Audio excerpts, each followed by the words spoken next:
J'ai le grand plaisir de vous souhaiter la bienvenue à l'ouverture des travaux de cet atelier portant sur la mise en œuvre d'un plan d'action pour le développement du programme d'audit énergétique sur plan. Je remercie le projet Efficacité énergétique dans le secteur de la construction en Méditerranée, plus connu sous l'acronyme de MEDENEC, financé par l'Union européenne, et ce, pour sa contribution à l'organisation de cet atelier. Je remercie aussi l'ensemble des participants d'avoir répondu à l'invitation de l'agence pour participer à cet atelier. Mesdames, Messieurs, cet atelier de travail, organisé par l'Agence nationale pour la maîtrise de l'énergie, avec l'appui du projet MEDENEC, s'inscrit dans le cadre du renforcement de la mise en œuvre de la politique nationale de maîtrise de l'énergie dans le secteur du bâtiment. Le thème abordé par cet atelier, à savoir la mise en œuvre d'un plan d'action pour le développement du programme d'audit énergétique sur plan, revêt une importance capitale pour la réussite du programme d'audit énergétique sur plan en Tunisie, du fait qu'il permettra, sans nul doute, d'éclairer la voie aux acteurs clés du domaine pour s'acquitter avec succès de la mission qui leur revient. Mesdames, Messieurs, le secteur du bâtiment occupe actuellement la 3e position en termes de consommation nationale d'énergie finale, avec une part de 23%, après le secteur du transport et de l'industrie. De plus, si on considère la consommation d'énergie finale de la branche industrie des matériaux de construction, de la céramique et du verre, qui représente actuellement près de 55% de la consommation d'énergie finale du secteur de l'industrie, et si on rajoute aussi celle de la branche du transport des marchandises de construction, qui représente actuellement près de 15% de la consommation d'énergie finale du secteur du transport, le secteur du bâtiment et inclut la production et le transport des matériaux et puis de construction, devient ainsi le plus énergivore en Tunisie. Les études de prospection réalisées par l'ANME s'accordent sur le fait que le secteur du bâtiment occupera à l'horizon 2020 le 2e rang, puis le 1er rang à l'horizon 2030 en termes de consommation d'énergie finale, si aucune stratégie de maîtrise de l'énergie n'est mise en place dans ce secteur.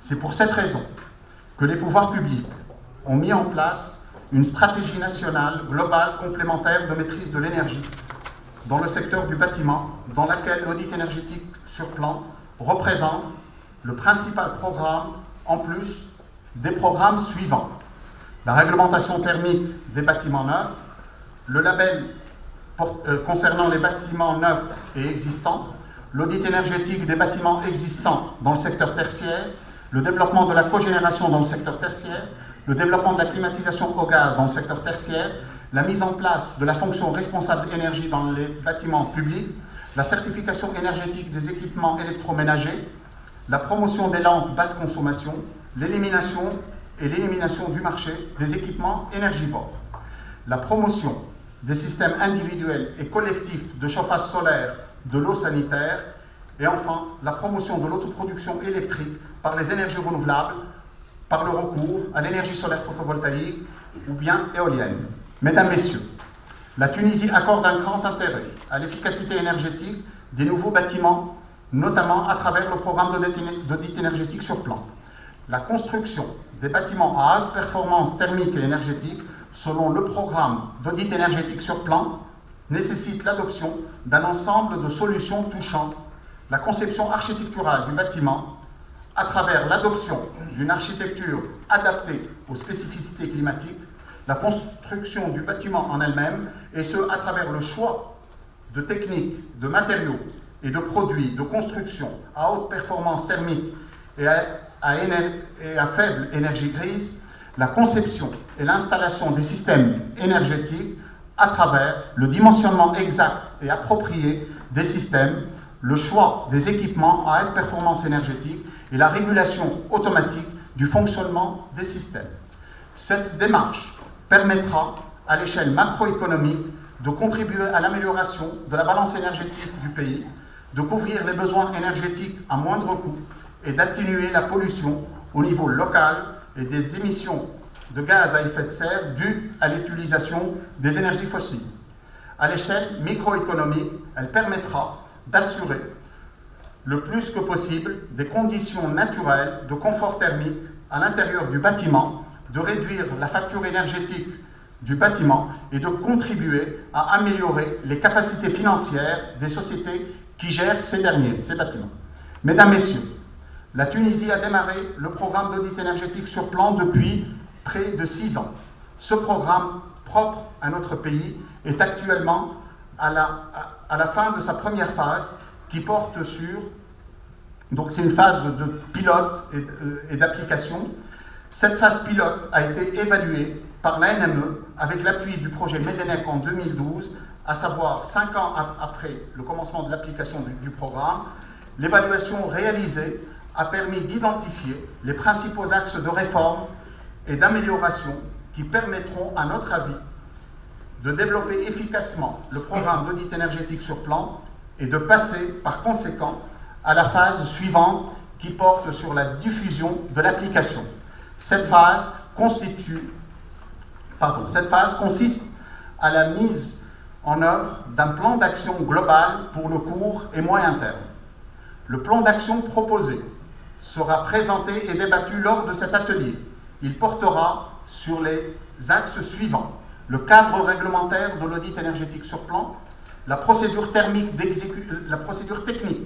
d'exécution de l'audit énergétique sur plan, la procédure administrative de gestion des dossiers de l'audit énergétique sur plan et les moyens humains et techniques nécessaires, le renforcement des capacités des principaux intervenants, l'agrément des experts auditeurs en énergie sur plan, la sensibilisation et la communication. Les mesures d'accompagnement, d'appui et de soutien pour la bonne mise en œuvre du dit plan d'action vous seront aussi présentées et débattues. La version finale du plan d'action y inclut les mesures d'accompagnement, d'appui et de soutien qui découlera de cet atelier sera la feuille de route à court et moyen terme pour développer le programme d'audit énergétique sur plan, d'où l'importance de la mission qui vous incombe ce jour. Ainsi, je vous invite à participer activement aux travaux de l'atelier et à enrichir les discussions afin d'aboutir ensemble à un plan d'action qui nous permettra d'atteindre les objectifs souhaités pour le programme d'audit énergétique sur plan.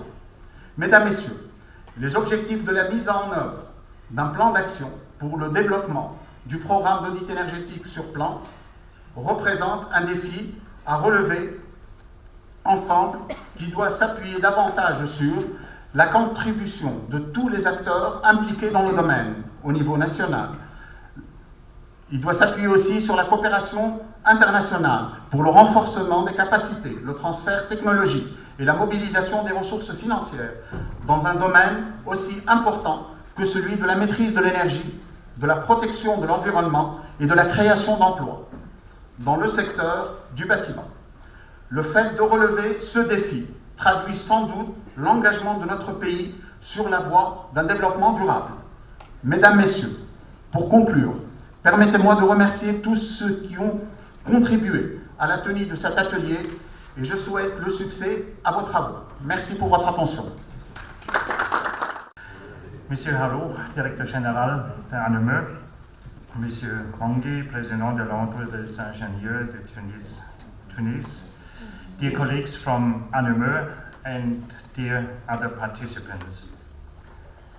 I'm very happy and also honored to be invited to welcome you on behalf of MEDENEC. MEDENEC is a project which is working in the region, supporting the governments, the Ministry of Energy, Ministry of Housing, especially in the sector of bâtiments, of buildings and housing.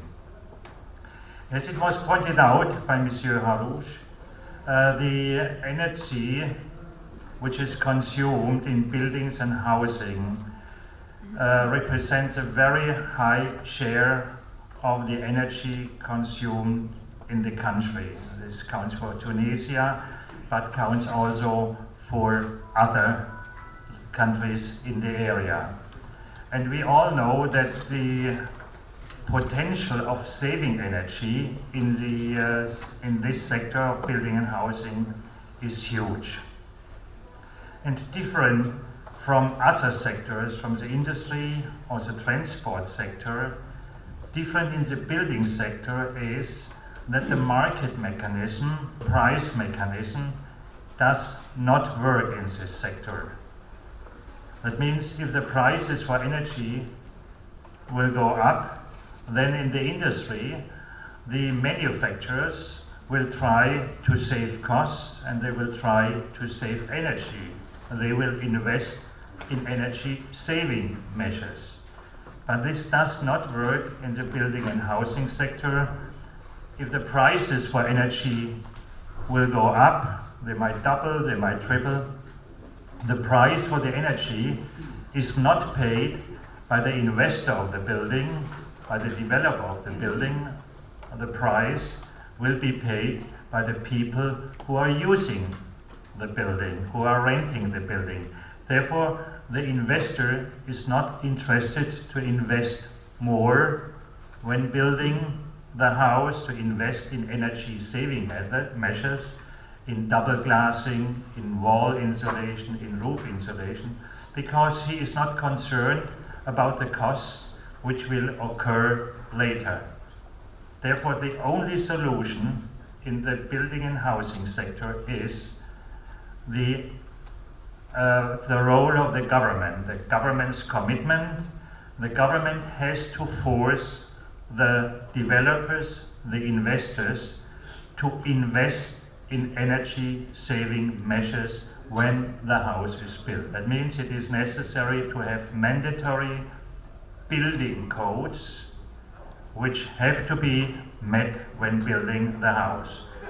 If the house does not have this, does not meet the building code, then simply the investor does not get the permit, does not get the certificate to build the house. That is the only way to ensure that energy efficiency measures are implemented in the housing and building sector. That takes quite a long way. You have to have the building codes in place, and which is easy, but to implement them is not easy. And this is nothing to be done from one day to the other. You have to have an agency which is responsible.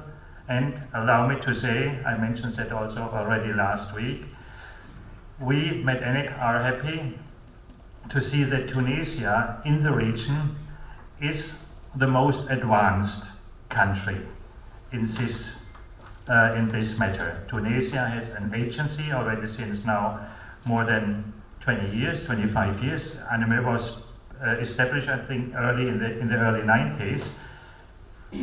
Tunisia has an agency in place which is in charge of these measures, and Tunisia has a regulation system which is in place, and now Tunisia is about to take care for all the necessary implementation measures. Again, this is not an easy task because it's like a pyramid.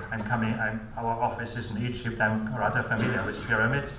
You see, you have to start at the top, at the peak, with a regulation system, and then you have to go down step by step. But the typical shape of a pyramid is quite broad at the bottom. But you have to go down to the bottom where the workers are.